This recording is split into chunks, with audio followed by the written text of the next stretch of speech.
ఆదియందు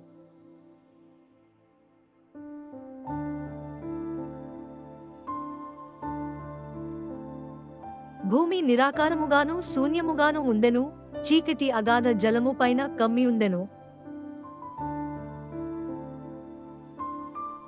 దేవుడు వెలుగు కమ్మని పలుకగా వెలుగు కలిగెను. వెలుగు మంచిదైనట్టు దేవుడు చూచెను. దేవుడు వెలుగును చీకటిని వేరుపరచెను.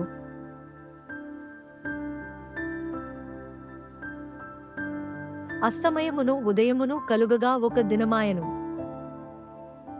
రెండవ దినమున దేవుడు జలముల మధ్య ఒక విశాలము కలిగి ఆ జలములను ఈ జలములను వేరుపరచును గాకని పలికెను. దేవుడు ఆ విశాలమునకు ఆకాశమని పేరు పెట్టెను.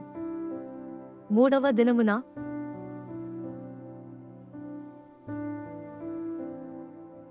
దేవుడు ఆకాశము క్రిందనున్న జలము లొక చోటనే కూర్చబడి ఆరిన నేల కనబడును గాకని పలుకగా ఆ ప్రకారమాయెను. దేవుడు గడ్డిని విత్తనములిచ్చు చెట్లను భూమి మీద తమ తమ జాతి ప్రకారము తమలో విత్తనములు గల ఫలమిచ్చు ఫలవృక్షములను భూమి మొలిపించుగాకని పలుకగా ఆ ప్రకారమాయెను. నాలుగవ దినమున దేవుడు పగటిని రాత్రిని వేరుపరచునట్లు ఆకాశ విశాలమందు జ్యోతులు కలుగును గాకనియు పలికెను. దేవుడు ఆ రెండు గొప్ప జ్యోతులను అనగా పగటిని ఏలుటకు పెద్ద జ్యోతిని రాత్రిని ఏలుటకు చిన్న జ్యోతిని నక్షత్రములను చేసెను. భూమి మీద వెలుగిచ్చుటకును పగటిని రాత్రిని ఏలుటకును వెలుగును చీకటిని వేరుపరచుటకును దేవుడు ఆకాశ విశాలమందు వాటినుంచెను. ఐదవ దినమున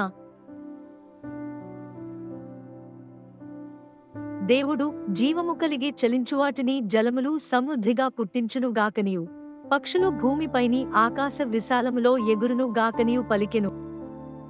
దేవుడు మీరు ఫలించి అభివృద్ధి పొంది సముద్ర జలములలో నిండియుండుడనియు పక్షులు భూమి మీద విస్తరించును గాకనియు వాటిని ఆశీర్వదించెను. జీవము కలిగి చలించు వాటినన్నిటినీ దాని దాని జాతి ప్రకారము రెక్కలుగల ప్రతి పక్షిని సృజించెను. ఆరవ దినమున దేవుడు వాటి వాటి జాతి ప్రకారము జీవముగల వాటిని అనగా వాటి వాటి జాతి ప్రకారము పశువులను పురుగులను అడవి జంతువులను భూమి పుట్టించుగాకని పలికెను. ఆ ప్రకారమాయెను. దేవుడు మన స్వరూపమందు మన పోలికే చొప్పున నరులను చేయుదము. దేవుడు తన స్వరూపమందు నరుని సృజించెను. దేవుని స్వరూపమందు వాని సృజించెను. స్త్రీనిగాను పురుషునిగాను వారిని సృజించెను. దేవుడు తాను చేసి నది యావత్తును చూచినప్పుడు అది చాలా మంచిదిగా నుండెను.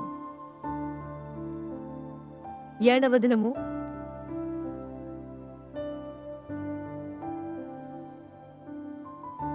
దేవుడు తాను చేసిన తన పని ఏడవ దినములోగా సంపూర్తి చేసి తాను చేసిన తన పని అంతటి నుండి ఏడవ దినమున విశ్రమించెను. As soon as they left synagogue,